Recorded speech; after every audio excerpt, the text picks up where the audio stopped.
इससे पहले कभी ऐसी स्थिति मोदी सरकार के सामने आई नहीं होगी। बीजेपी भी ऐसे संकट से गुजरी नहीं होगी जो इस वक्त इस देश में अलग अलग मुद्दों को लेकर बीजेपी और मोदी सरकार के सामने है। पहली बार मसला सुप्रीम कोर्ट का है, मसला सुप्रीम कोर्ट की साख का है। यानी राजनीतिक तौर पर बीजेपी और मोदी सत्ता जिस रास्ते चल पड़ी है उसमें सुप्रीम कोर्ट की साख कैसे खत्म होती चली गई और होती चली जा रही है, अब सवाल उसका भी है। मसला इस देश में कानून के राज का है और सुप्रीम कोर्ट अब कल क्या फैसला देगा इसको लेकर बीजेपी हेडक्वार्टर कहिए या प्रधानमंत्री कार्यालय कहिए, दोनों जगहों पर चिंता धड़कनें तो बढ़ी हुई है। और मसला इस देश के भीतर बीजेपी की उस राजनीतिक विचारधारा तले जो बड़ी तादाद में बीजेपी का वोट बैंक इस देश के भीतर यह मानकर चल रहा है कि असल में वो कानून से ऊपर है, या फिर अगर वो पार्टी के साथ खड़ा है, पार्टी के हक के लिए काम कर रहा है, तो कानून उस पर कोई कार्रवाई नहीं करेगा।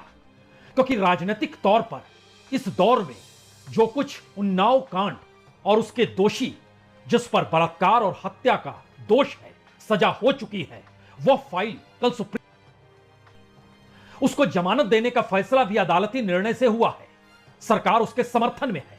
और दूसरी तरफ अरावली को लेकर राजस्थान सरकार उसे विकास से जोड़ती और खुद बीजेपी या कहें मोदी सरकार ने खुले तौर पर अपनी बात को जो सुप्रीम कोर्ट ने में रखा, उस सुप्रीम कोर्ट ने उस पर मुहर कैसे लगाई इसका जिक्र इससे पहले के सीजीआई बीआर गवई कह चुके हैं। संस्थान बचेंगे नहीं, सुप्रीम कोर्ट के फैसले लोगों के भीतर गुस्सा पैदा करेंगे तो क्या होगा।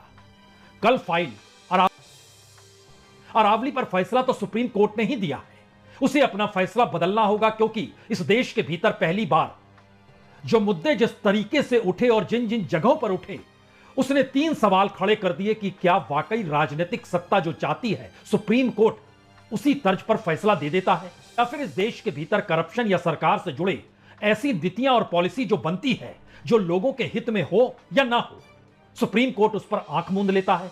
या राजनीतिक सत्ता की जो अपनी विचारधारा है सुप्रीम कोर्ट उसको जमानत दे देता है। या कल का दिन अपने ही फैसले पर फिर से फैसला देना है, अपने ही दौर में उसी सरकार को लेकर सवाल खड़े करने हैं जो कि खुलकर इस दौर में उन दोषियों के साथ खड़ी हो गई है जिन दोषियों पर सजा सबूतों के साथ अदालत ने ही दिया। यह तस्वीर इसलिए देखने की जरूरत है क्योंकि इस देश में पहली बार कोई बीजेपी का झंडा उठा ले, भगवा झंडा लहराने लगे, सनातन होने का जिक्र करने लगे, और उसके बाद खुले तौर पर इस देश में जो बलात्कार का दोषी है, जो हत्या का दोषी है, उसके पक्ष में उसी जगह पर जाकर विरोध करने लग जाए जहां पर न्याय की मांग इस तर्ज पर उन पीड़ितों के जरिए की जा रही है, उन महिलाओं के जरिए की जा रही है जो मानते हैं कि दरअसल इस देश में कानून कहीं फेल तो नहीं हो गया। आपके पास क्या सबूत है? सुप्रीम कोर्ट ने उसको कन्विक्ट किया है, हाई कोर्ट ने उसको कन्विक्ट किया है। ये गलत बात है। आप बहुत शर्म आनी चाहिए, बहुत शर्म। पॉलिटिक्स साइड आप कर रहे हैं, 8 साल की सजा पूरी आप कर रहे हो। I support Kuldeep Singh Sengar. Shame on you, shame on you, shame on you, shame on you, shame on you. भी कोई महिला अचानक तो सड़क पर आकर खड़ी नहीं हो गई कि वाह उन्नाव कांड के दोषी को सजा दिलाना नहीं चाहती है, या फिर अदालत ने जो उन्हें जमानत दी है वह उसके पक्ष में है। यूं ही तो। और इस दौर में अगर आप ध्यान दीजिए तो जिस राजनीतिक ताकत का प्रदर्शन अपनी विचारधारा के साथ जोड़कर मौजूदा वक्त में संघ के संगठन, वो विश्व हिंदू परिषद हो या बजरंग दल हो, जो जिस लिहाज से सड़क पर तांडव मचा रहे हैं, या फिर कहें एक धर्म विशेष के खिलाफ या इस देश में अल्पसंख्यकों के खिलाफ जो प्रदर्शन क्रिसमस के मौके पर जिस तरीके से हुआ, जो लगातार जारी है, वो दरअसल एक मैसेज है कि एक ही धारा, एक ही विचारधारा, एक ही पार्टी, एक ही धर्म और वही सब कुछ मान्य, और कानून भी उसी अनुकूल चलना चाहिए। क्या प्रधानमंत्री मोदी कमोवेश हर विषय पर बोलते हैं, राजनीतिक रैलियों में नहीं, सामान्य तौर पर किसी भी कार्यक्रम में बोलते हैं, मौका पड़े तो पार्लियामेंट में बोलते हैं और मन की बात भी वो करते हैं। लेकिन जब उन्नाव कांड का जिक्र है जिसकी फाइल कल सुप्रीम कोर्ट में खुलेगी और यह फैसला होगा कि जो अदालत ने इससे पहले फैसला दिया कि जमानत दे दी जाए ऐसे दोषी को, उस पर वो क्या निर्णय लेती है, जबकि उसके पक्ष में और वह खुद बीजेपी का विधायक रहा हुआ है। और तो और अंकिता भंडारी जो उत्तराखंड की हैं, उसको लेकर जिनका नाम बलात्कार का ही मसला, हत्या के ही दोषी की खोज, और उसमें बीजेपी के जनरल सेक्रेटरी का नाम जिस तर्ज पर आया, उस पर सरकार की खामोशी या कहें खुद ऐसी घटनाओं को लेकर वो बिल्किस बानो हो, वो नाव कांड हो, वो अंकिता भंडारी का मसला हो, वो महिला पहलवानों के साथ क्या हुआ था और ब्रजभूषण जो बीजेपी से जुड़े थे, यौन उत्पीड़न के आरोप उन पर लगे थे, इस पूरी प्रक्रिया के भीतर अगर एक एक पन्ने को पलटते चले जाइएगा तो प्रधानमंत्री ने खामोशी बरती। प्रधानमंत्री ने खामोशी बरती, लेकिन वह जिस पॉलिटिकल पार्टी से आते हैं उस पॉलिटिकल पार्टी का रुख बहुत साफ था। उनके अपने लोग दोषी हो नहीं सकते हैं, आरोपी बनाया गया तो राजनीतिक तौर पर, यानी एक पूरी प्रक्रिया है इस दौर के भीतर में जहां पर राजनीतिक सत्ता खुद को उस बीजेपी की धारा, विचारधारा और संघ की सोच से अलग रखने का प्रयास करती है। और इसके समानांतर जब अदालतों में मामले जाते हैं तो अदालतें सत्तानुकूल परिस्थितियों को चुन लेती है और फैसला उसी अनुकूल कैसे हो जाता है, यह भी एक सवाल है। और नया सवाल इसलिए गंभीर है क्योंकि इस देश के भीतर जो लोगों का विरोध और आक्रोश है वह जिस लिहाज से चल निकला है उसका दबाव मौजूदा वक्त में हर इंस्टीट्यूशन पर होगा, लेकिन सुप्रीम कोर्ट तो अपने आप में सत्ता से हटकर है। न सिर्फ सत्ता से हटकर है बल्कि उसकी पहचान ही डेमोक्रेसी के उस पिलर के तौर पर है जहां पर वह किसी को भी तानाशाह होने से रोक सकती है, संविधान के आईने को दिखलाकर। फैसला सुप्रीम कोर्ट को करना है।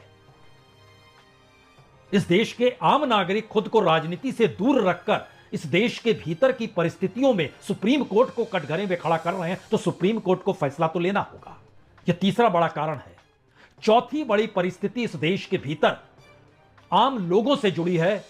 इस देश के भीतर अलग अलग माध्यमों से आने वाले जो विचार इस दौर में राजनीतिक शक्ति के तौर पर तो नहीं है, लेकिन एक जन सरोकार के तौर पर सामने आ रहे हैं, क्योंकि राजनीतिक तौर पर तो तब होते जब विपक्ष एक राजनीतिक भूमिका के साथ मौजूदा राजनीतिक सत्ता को चुनौती दे रहा होता।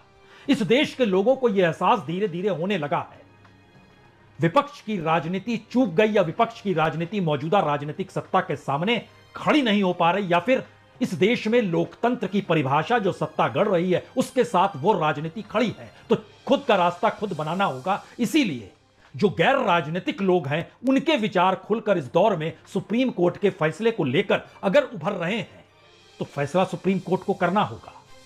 और पांचवा बड़ा सवाल, शायद सबसे बड़ा सवाल है, इस दौर में अपना ही कटघरा सुप्रीम कोर्ट ने बनाया, अपना ही कटघरा मौजूदा राजनीतिक सत्ता ने बनाया, अपना ही कटघरा इस दौर में चुनाव आयोग ने बनाया है।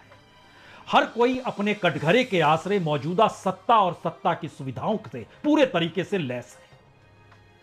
इस देश के तमाम इंस्टीट्यूशंस में बैठे हुए लोग वो सत्ता के अधीन है। चुनाव आयुक्त भी सत्ता के अधीन है क्योंकि उसको चुनने का अधिकार राजनीतिक सत्ता के पास है। लेकिन सुप्रीम कोर्ट में चीफ जस्टिस की नियुक्ति मौजूदा प्रधानमंत्री नहीं करते हैं। चीफ जस्टिस की मौजूदगी, चीफ जस्टिस एक ऐसे इंस्टीट्यूशन का एक पद भी है और अपने आप में एक इंस्टीट्यूशन भी होता है जो उसके अपने कालखंड में दिए गए निर्णयों के आश्रय इस देश को किस रास्ते चलना है, या इस रास्ते अगर राजनीति ले जा रही है और वो गलत है तो उसे पटरी पर लाने के लिए यही न्यायिक व्यवस्था संसद का आसरा देते हुए, संविधान को बतलाते हुए खुले तौर पर सामने रखती है कि ये आपकी लिमिटेशन है, इसके आगे आप मत बढ़िए शायद। इसीलिए कल सुप्रीम कोर्ट का फैसला जो उन्नाव कांड पर है, जो अरावली की पहाड़ियों पर है, जो उसके द्वारा लिया गया स्वतः संज्ञान है, वो महत्वपूर्ण भी है और उस फैसले का इंतजार इस देश को भी है। बहुत बहुत शुक्रिया, बहुत बहुत शुक्रिया।